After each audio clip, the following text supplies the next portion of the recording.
Episode 82, definitely not spick and span in my new regimen. My book, from which I tapped many of these podcast episodes, is called Growing Up Unwashed. The title comes from a disparaging term used in the 1830 novel Paul Clifford by Edward Bulwer Lytton. It refers to the lower, uneducated classes of Britain in Bulwer Lytton's example. Instead, I use it sympathetically for the 1940s and 50s Boston working class.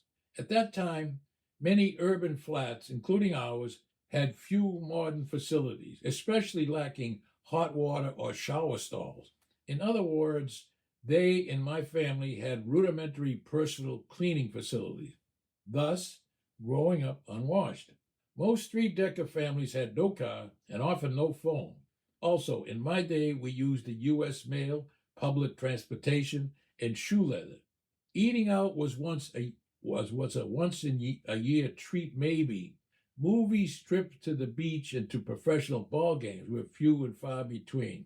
I never expected any of those extras.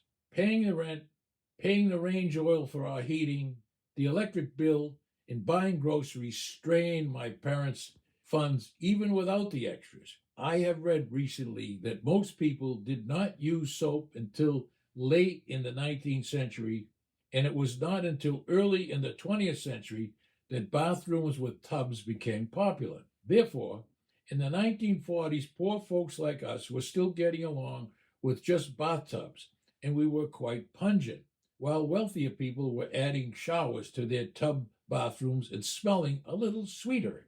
Further, reading the history of bathtub soap and personal hygiene, I discovered a recent theory of some medical people regarding the substantially recent rise in the rate of children's asthma.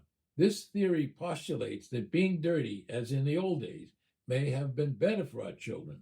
It theorizes that one's immune system gets stronger by fighting off various airborne and otherwise collected contaminants on our bodies. If we clean our bodies often, as is the current Western practice, we do not allow the immunity of our bodies to grow more resistant to disease and microbes, etc. So I decided that there might be something to that. So I have thrown away my bar of soap, my toothbrush, my toothpaste, and my Old Spice deodorant. I stopped brushing my teeth and changing my underwear. My underarms could fend for themselves. I don't need toilet paper anymore also. I'm going commando, reverting back to my feral but healthy youth. I no longer take showers, and holy mackerel, would you believe it? I have not contracted asthma, pleurisy, syphilis, cancer, or mountain-spotted fever since.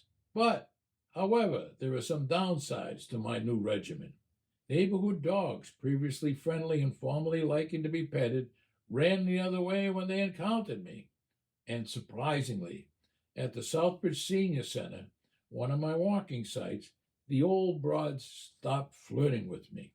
John Dewey said the following: "Every great advance in science has issued from a new audacity of imagination." So, is my new smelly regimen audacious or imaginative? This is Rod Murphy. Thank you for viewing or listening to my podcast episodes. I really appreciate it. If you liked it, and if you so choose, I ask you to send a good review and or refer a friend who might be interested in this old Boston podcast series. Again, my thanks.